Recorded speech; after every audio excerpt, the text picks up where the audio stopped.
Kalau kamu pernah berpikir, aku tahu dia bukan orang yang tepat, tapi kenapa aku tetap kembali? Aku tahu aku harus nabung, tapi kenapa uang selalu hilang? Aku tahu aku layak dicintai, tapi kenapa aku malah mengusir orang baik? Kamu nggak bodoh ya, Sob. Kamu bukan keras kepala. Kamu bukan kurang ilmu.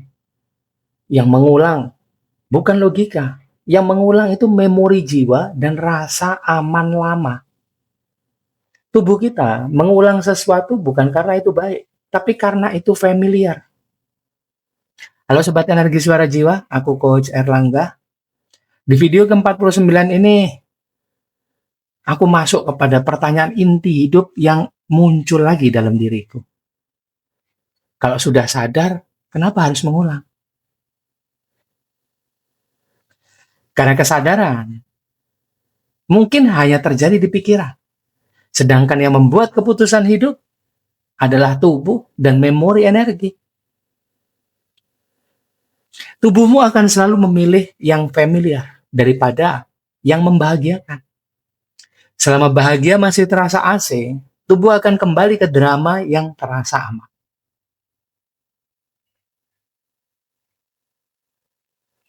Nih dia, asal mula pola berulang. Ini dia. Tanpa kita sadar, tubuh belajar spiritual pertama kali bukan dari guru, tapi dari orang tua. Jika dulu ayah sulit menunjukkan kasih sayang, maka tubuh belajar cinta sama dengan dingin. Tubuh kita belajar cinta, tapi sama dengan dingin. Karena sulit menunjukkan kasih sayang. Kalau ibu takut kehilangan, maka tubuh belajar kedekatan sama dengan ancaman. Kalau ayah dan ibu sering bertengkar, maka tubuh belajar sama dengan dramatis.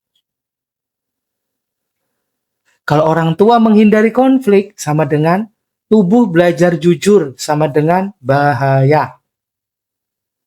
Kalau orang tua menekan perasaan, sama dengan kalau orang tua menekan perasaan, itu tubuh belajar butuh, sama dengan merepotkan.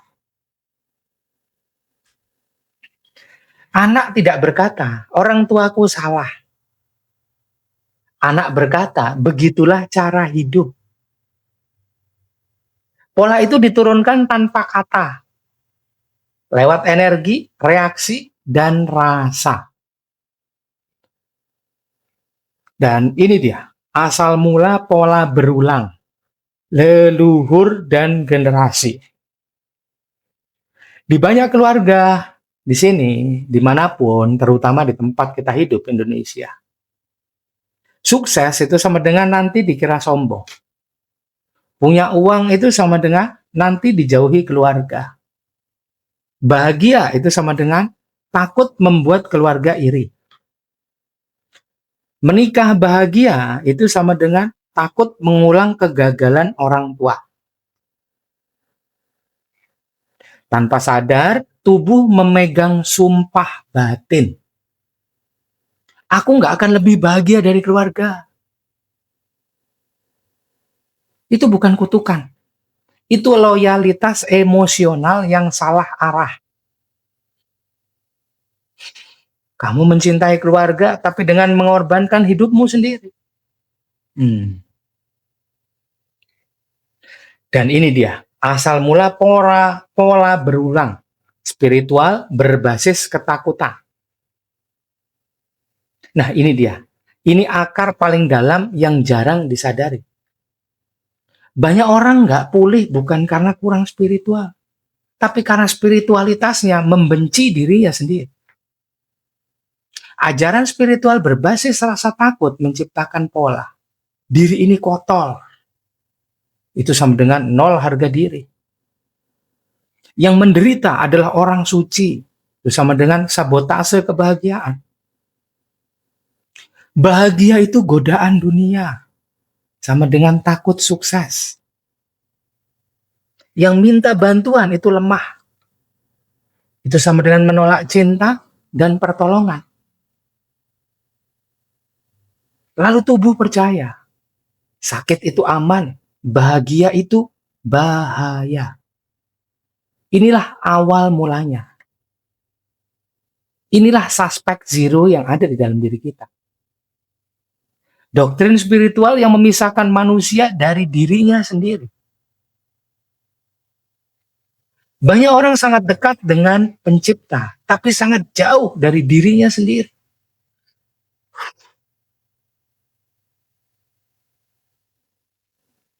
Aku dulu juga mengulang pola yang sama, dan sampai sekarang aku masih terus berusaha untuk menyelesaikan pola yang ada di dalam diriku, yang tidak tepat dengan pertumbuhanku. Aku tulus membantu banyak orang, tapi diam-diam sulit bahagia untuk diriku sendiri. Bukan karena aku nggak mampu, tapi karena dulu aku menyerap ajaran. Kalau aku susah, aku jadi orang yang baik. Kalau aku bahagia, jangan-jangan aku sombong. Kalau aku sukses, jangan-jangan aku meninggalkan pencipta. Jadi tubuhku menciptakan pola. Hampir sukses, lalu sabotase diri. Hampir bahagia, lalu mundur. Hampir dekat, lalu menjauh. Sampai aku sadar, pencipta bukan hanya ingin hatiku. Pencipta ingin hidupku bersinar.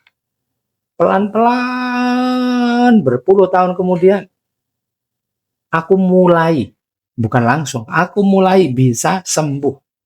Bukan ketika aku paham teorinya, tapi ketika tubuhku percaya bahwa bahagia itu aman. Di awal, aku kira karena aku harus dapatkan ilmunya. Teorinya nyampe. Tapi karena ini harus dipahamkan kepada saraf, itu butuh waktu.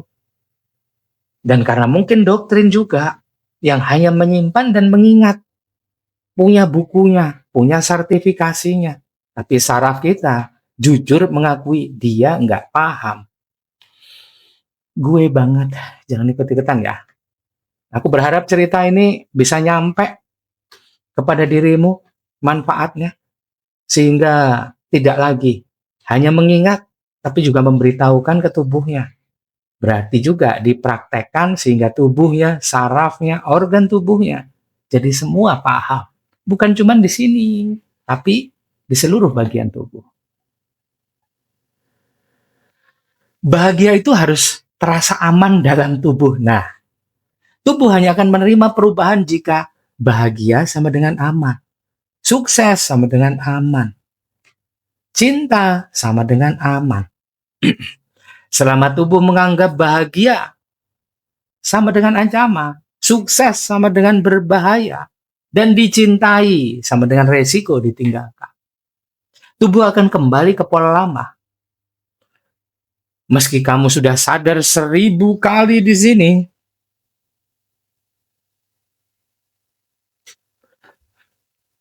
tugasmu bukan menjadi pintar, cerdas, apalagi kuat. Tugasmu adalah membuat bahagia terasa aman.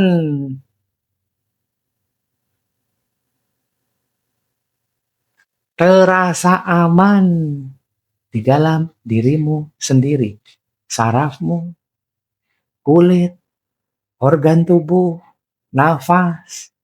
Itu dia. Satu ekosistem secara penuh disebut sebagai manusia. Yang nggak harus pergi-pergi ke dimensi lain, nggak harus pergi-pergi ke tempatnya siapa, nggak harus ingat dan nanti diujikan apalannya,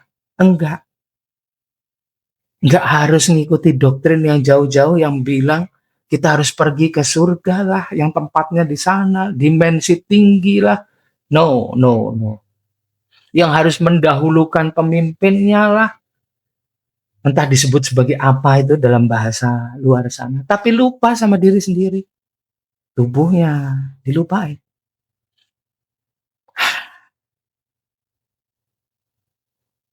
Coba kita latihan dulu singkat sebentar. Tangan kiri di dada, tangan kanan di perut. Tarik nafas perlahan lewat hidung, 4 hitungan. Lepaskan perlahan 6 hitungan.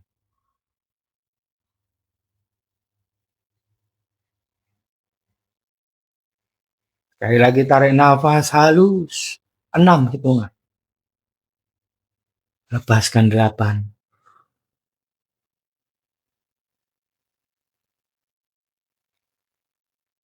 Ucapkan rileks, tenang, damai. Sekali lagi tarik nafas lewat hidung halus 10 hitungan. Lepaskan 12 hitungan lewat mulut.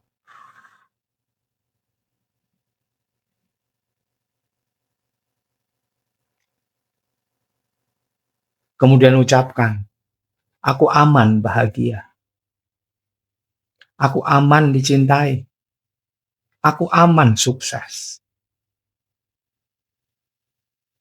Kalau perlahan-lahan ada air mata, itu berarti tubuhmu melalui sistem saraf dan hormon mulai paham kata-katamu dan menerima rasa aman baru.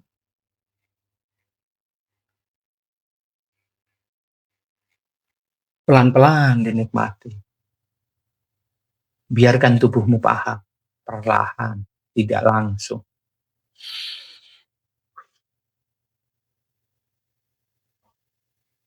Kamu nggak mengulang trauma. Kamu mengulang rasa aman lama. Tubuhmu bukan takut sakit, tubuhmu takut bahagia karena bahagia masih terasa asing. Cinta yang melelahkan, itu familiar. Uang yang pas-pasan, itu familiar. Menolak diri sendiri, itu familiar. Kali ini bukan tentang jadi kuat, tapi tentang belajar aman saat bahagia. Coba tarik nafas perlahan lewat hidung. Lepaskan perlahan lewat mulut. Ucapkan rileks, tenang, damai. Aku aman bahagia, aku aman dicintai, aku aman sukses. Kamu nggak rusak, kamu sedang pulang ke dirimu yang baru. Inilah alasannya kenapa kamu harus balik lagi ke dalam diri. Tubuhmu itu nggak takut sakit, tubuhmu takut bahagia. Karena kalau bahagia terasa asing, tubuh akan kembali ke drama yang familiar. Kali ini kita coba beritahukan, ajarkan tubuh rasa aman baru. Bahagia itu bukan ancaman, dicintai itu bukan bahaya. Sukses itu bukan pengkhianatan. Aman untuk bahagia dari dirimu sendiri. Nggak harus kemana-mana. Dengan tubuhmu yang sudah dampingi dirimu sampai saat ini berpuluh tahun. Kamu nggak gagal ya sob, kamu sedang mengajari tubuhmu rasa aman yang baru. Sadari dulu, percaya kemudian. Biarkan percikan cahaya Tuhan menyalakan energi suara jiwamu untuk menerangi hidupmu. Terima kasih sudah nonton. Ketemu lagi di video selanjutnya.